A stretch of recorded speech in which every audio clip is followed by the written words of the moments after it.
write in German, even though Switzerland has 4 languages.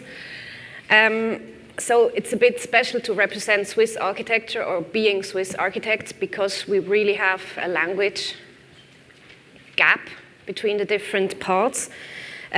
So I decided last year to also launch a French newsletter, which I can't read myself. I mean, I understand French, I can speak, but I would not write an article in French.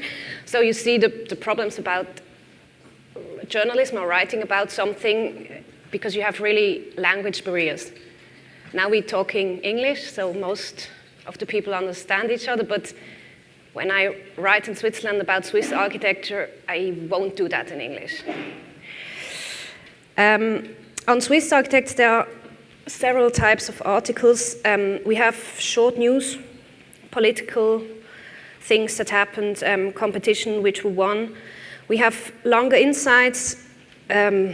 I remember something I wrote about César Manrique after my holidays in Lanzarote, so I paid it myself, the field trip.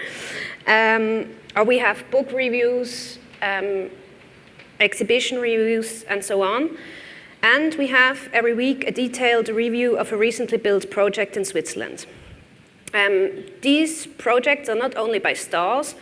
The selection of this so-called Building of the Week, or Bau der Woche, aims to show the broad spectrum of works done by architects these days. Here on the picture you can see a small wooden pavilion near a lake in central Switzerland. Next time it would be an extension of an art gallery in Zurich and then a housing project in Geneva. So I really try to make this selection as broad as possible.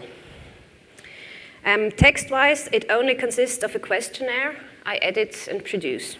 And we show also the plans to the picture because our main audience are architects, and architects need to see plans in order that they take you seriously if you publish or write about architecture.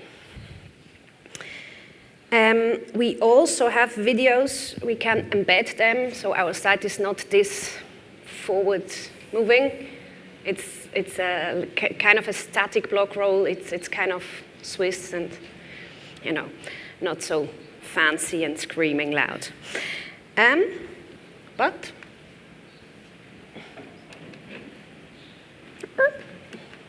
yes. Oh no. But 11% of views on SwissArchitects.com come via this magazine. The biggest slice in yellow is the core business, so the profiles of the architects, and the dark red part are the jobs. So you can see my job is not insignificant for the business of world architects, and in the meantime, it is not everything. So I am in a nice position not to really have to earn money with written content. I have a freedom. I don't have to write about our clients. That's really in my contract. That's important to know. And we increase the value of the paid content, such as the profiles and the jobs, with an intellectual content. And so we increase the value of the site, so to speak. And when I say we, I mean that 3 freelance writers work for me at the moment. 2 of them are educated architects as myself, and one of them is a professional journalist. So we are all pros. We have no interns writing for us or copy-paste news from PR sites.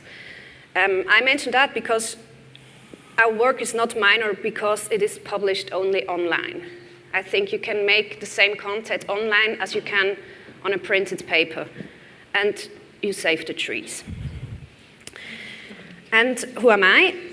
I was born and raised in Basel, and I studied architecture at ETH. I always had a passion to write, so I went to make an internship in a magazine called Form, which no longer exists. I think it was a design magazine, a German one. And then afterwards I did a second master's degree at this Zürcher Hochschule der Gestaltung, which you couldn't pronounce, in art education. So I'm I know about architecture, I know about journalism, and I know I bring these two things together. And architecture is not everything to me. That's why I decided not to become an architect. But I have a passion for it, and I have a strong opinion that architecture must be accessible to everybody. And architecture concerns everyone. And architectural journalism is one form of representing architecture. I mean, you can be inside it, you can feel it, but most of the time you only have representations of it. So our job is quite important, as we know, that's why we're here. But I like to find overlapping themes in art and music, politics, society, which I make part of my everyday writing about architecture. I think architects too, so my main audience, and it is a conservative audience, like to read outside the box. That's why you see this man on the picture. It was one of the best read articles in the history of my professional career with Swiss architects. I mean, we can measure the clicks. And it was an obituary for Bowie. I wrote on the day he died because it shocked me. I'm a fan and I was sad. And what you can see, it has nothing to do with architecture. And it made massive clicks. So, do we have a problem? I don't know. I don't know the reasons. It might be the personal tone of the article, because I read about how we listened to Bowie during the nights we worked at ETH and so on, so it had this personal thing. It might be because we have a really high SEO rate, and people were just Googling Bowie after his death, and they found my article in Switzerland. I don't know, but I hit a nerve. And that's the upside of online journalism. We can measure the success by clicks, and the downside is we have to trust companies like Google, and yeah, I don't know if this is always good. I write not only about architecture, but one theme which is really important for me is the theme gender and architecture, or the need of equal possibilities for women and men in the business. And these articles work also well, although they have no fancy pictures, but it's a theme people are concerned and want to discuss. And then we have another type of article which always works. It is the big name. And the biggest name in terms of clicks is on Swiss architects is Peter Zumthor. You take that name, you put it in the lead or in the title, and the clicks are guaranteed. Same with us. It's crazy. And the sad thing about that, no one of us ever made it to Haldenstein to meet this guy. We never spoke to him. We didn't get any interview. So, congratulations. And so it's only short news, like his birthday was yesterday, or Colomba did lose a tile. I don't know, it's really this kind of news, and people just click on it. And that's a bit a sad thing, but if you know it, you can play with it. So, I'm not. So, and another big name, of course, is Herzog and de Meuron, but also in Switzerland now you can be a bit critical about them, and so we write often about them because they build a lot, too much maybe, and so it is the place where we can be a bit critical. And then I have another article I show you. It was from now, going back a year, it was the best read article, and I don't know why. The title is Endlich Ferien, which means vacations, finally. It was published before the big holidays. Maybe people were searching for holiday places. Maybe it is a good story because I like the firm. They are called Off-Grid Hideaways, and they rent remote holiday homes. This one is by R.S. Mateos. And I don't know, we can't tell for sure what made the massive clicks. And Happily, this building of the weeks I showed you in the beginning is always a success. And I appreciate that very much, since it is a huge work to make this selection, and there comes also a lot of responsibility with it. Because you know how you research these days, you start on the internet, and when we promote a building or an architectural firm which is not well known, and then you see it 2 months later in a printed magazine, you suddenly feel your impact on talking about architecture. So it is not only this online publication. I think we have really a big impact and should be aware of that. And I don't know, articles which don't work often have bad images. So people are not willing to scroll down because we have to scroll down to read the article. A technical problem if you don't link it properly in the newsletter. Happens. But who can tell for sure? Since the website's content is online forever, there is a vast archive, which is only, I think, an upside of this online journalism. You have a really broad library accessible for everyone in our case. So we don't know if one article which didn't work suddenly come big. So thank you.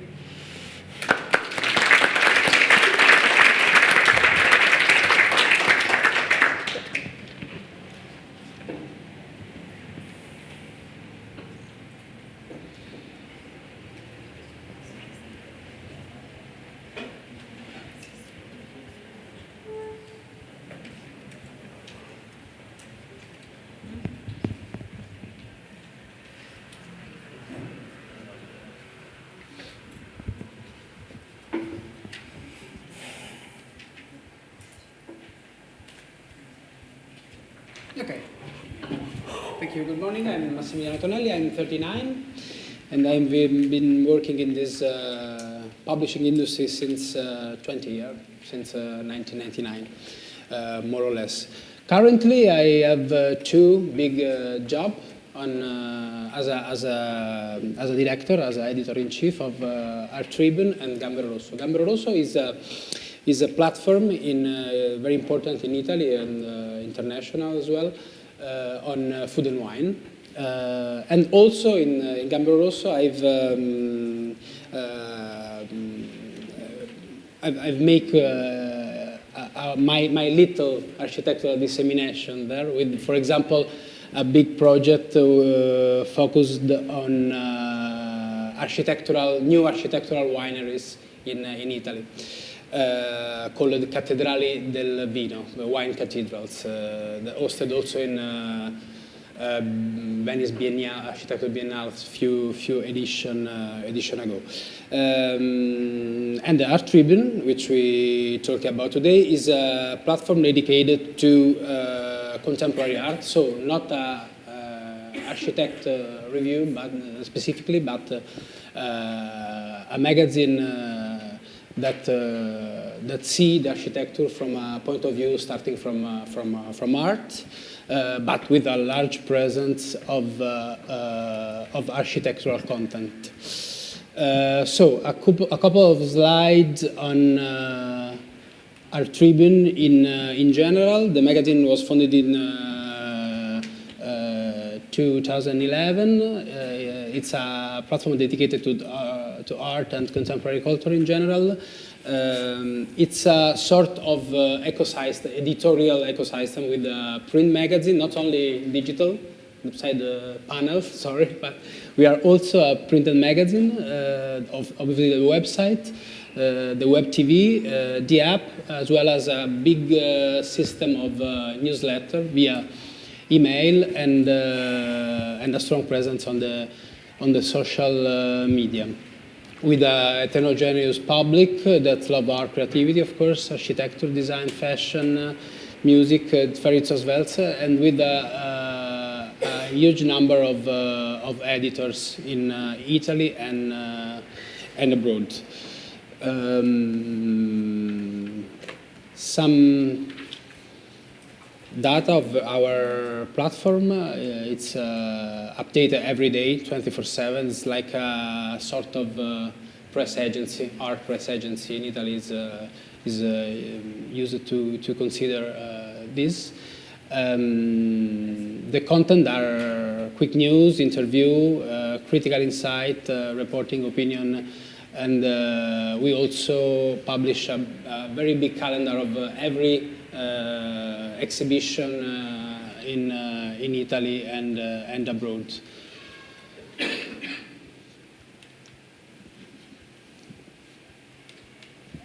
Some metrics on our social media presence, super poor in compared to Dezeen metrics, but super good compared to Italian scene for a cultural magazine, Italy speaking.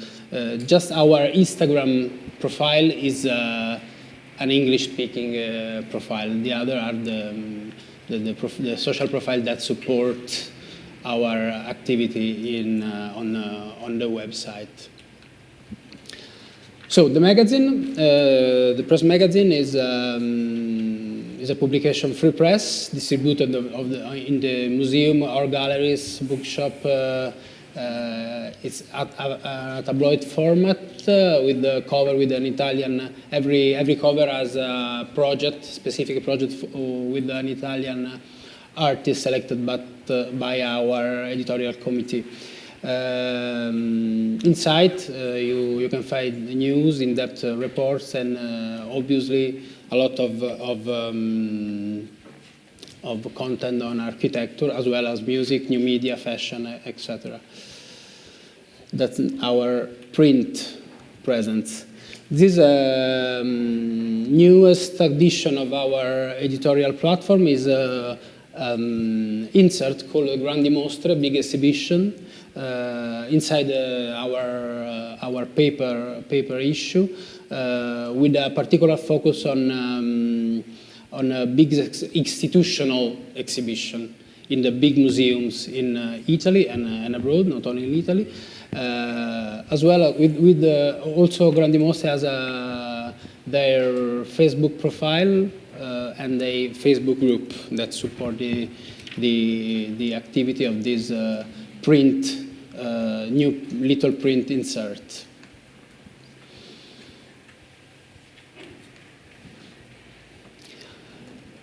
Our special edition, publishing product with in collaboration with the brand, with the foundation.